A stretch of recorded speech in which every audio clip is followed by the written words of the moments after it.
Loud and clear, baby. Oh, so everybody can see that I have shorts on. So I had this dream not too long ago, but anyways, it was just really strange, and it was the most realistic dream that I've had in a long while for sure. In the past, I had watched a lot of near-death experiences and people claiming that they dreamed about going to heaven or hell or something like that. And I was always pretty curious about it. And then at a certain point, I got to the point where I was like, okay, I'm pretty sure that none of that is real. Well, I'm not gonna say all of it is fake. I don't really know, but I'm more so on the side of thinking that it's a deception. My dream was just really, really weird. But anyways, I was in this house and I was with a lot of my family. I don't know whose house this was. There ended up being this bomb going off. I remember the house exploding. Like, my mom was the one that set the bomb off.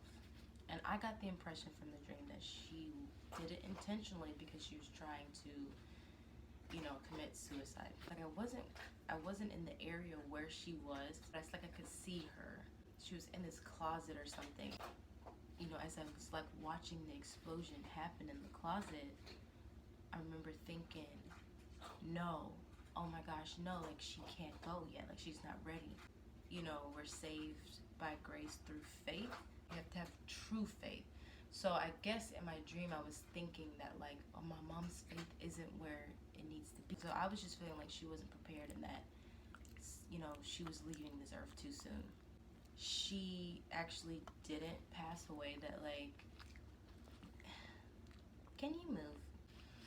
I got this feeling that the explosion still went off or whatever, but she didn't die or something. Like, I don't know. Somehow everybody kind of survived or whatever. That's the feeling that I had got. All of a sudden, I got zapped to my hometown, and I was at my grandparents' house. But it felt weird. I had that feeling that nobody was there. Period. Like, there was no one there. Like, all of Earth was empty, and I was the only one there. But I was at my grandparents' house. I don't even think there was any noise. There was nothing. And so I quickly realized that, and I was like, wait a minute, did I die in that explosion? Like, what's going on? And then I realized that I had died. But anyways, I went to the backyard, and then all of a sudden I saw, like, people. At some point in the dream, there was a whole line of people just waiting. This is gonna sound very strange. There was, like, in my grandparents' backyard, there was, like, these chairs, and it was like 4 chairs, and there was one person in the middle. I don't know if this person was supposed to be an angel. I don't know if this person was supposed to be representing God or like a condemner. I don't know. Anyways, there was 4 chairs, and there was like 2 facing each other here, the person, the angel, whatever, in the middle, and then 2 other chairs facing each other on the other side. And it was weird. It was like the people were waiting in line, and you had to sit in one of those chairs, and you had to place your face up against the back of the chair, and somehow that it was some type of knowledge being passed through that to the angel or being in the middle, and he was able to tell you, like, all right, you're going to heaven, you're going to hell. I only saw one person. It was the man who was in front of me or whatever, or at least that's the only one I focused on. I think there were other people in the chairs or whatever, but I saw one man. Can you, like, move? What are you doing? What are you doing, stinking butt? She wants to listen. There was this man that was in front of me. I was close enough to where I could see him getting his judgment or whatever. Put his head against the chair, and super quick, the angel or being in the middle said, "You're going to hell." And it was just like, the dude didn't have time to say nothing. It was like the chair sucked him down, and it was almost like a toilet. Like, it was like swirling. She's literally looking at the camera. You are such a smarty. It was literally like the chair seat turned into a toilet bowl and was circling the dude down. And I just heard him, let out this shout. But it was like, somebody falling, as the voice just gets lower and lower and lower, like, oh, kind of like that. And I remember thinking in the dream, like, whoa, oh Lord, I don't know if I'm gonna go to heaven or not. I remember that thought crossing my mind.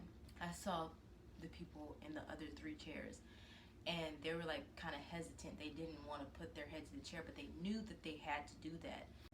And then I just remember doing mine, and then all of a sudden, I zapped again, and there was this platform. Not even really a platform. So strange, y'all. This is the weirdest dream I have ever had. There was this like goopy looking thing that just appeared off to the side of the chair that was kind of like waving, and so I knew to get on it. Somehow my little body drifted over there, and I was laying flat looking up at the sky. And as soon as I laid down, the thing started to rise, and the color of it was like a purple black. It started to take me up into the sky, and I remember getting up so high that it started to scare me a little bit. Like I was up in the clouds, and then all of a sudden I saw these hands coming down. Now I don't know if the hands were trying to push me back down or if they were grabbing to bring me up, but as soon as I saw those big huge hands and arms coming down out the clouds, that's all I saw was like arms and hands. That's it. I closed my eyes because I got too afraid, and to me, I guess that kind of represented me losing my faith almost. It's like almost like how I thought of when Peter, saw Jesus walking on the water, and then he wanted to get out and walk in the water, and then he was doing it at first, and then he started to sink because he started to lose faith. That's kind of the feeling I got when I closed my eyes. And before I knew it, I was back on the ground. Back in my grandparents' backyard, there's snow everywhere. And so at first I was a little confused as to what happened, because I knew I was just up in the sky. And I remember like bending down and like feeling the snow. This is really happening. This isn't a dream. Like, what's going on? I can feel this. And I ran around to the front. I saw there still weren't any cars. And I was like, oh no, oh my gosh, no, what did I do? Like, I remember saying, God, no, please come back. Please come back. I promise I'll look this time, And then all of a sudden I saw the platform come back, and it was just there. Same looking, purple, blackish looking thing. I got back on it, and I kept my eyes open this time. I didn't see the arms or the hands, but I went all the way up through the clouds and through the bottom of this house. It was this big house. I knew that this house was like floating in the sky, because I remember, I think, kind of looking out the window and seeing clouds. Now, I'm not going to call this heaven at all, because God forbid. I think this was just deception, But anyways, everything was really white. I do remember that. And I remember seeing these girls, these little girls, maybe 10 years old, 10, 12, something like that. I remember them, it was 3 of them specifically, and they kind of seemed nice at first. When I was up there, I felt peace. I was like, okay, you know what, I don't know where I'm at, but you know what, I'm glad I'm here. I'm glad that I'm not back on that deserted earth where nobody is. So they told me, they were trying to get me to go into this bathroom, basically. Yeah, it was a bathroom. Now my other dog's in here. Sit. Can you guys sit over there? Yeah, it's okay. Oh, okay. Oh, she wants a hug. Okay. Okay. There's this bathroom that they were trying to get me to go into.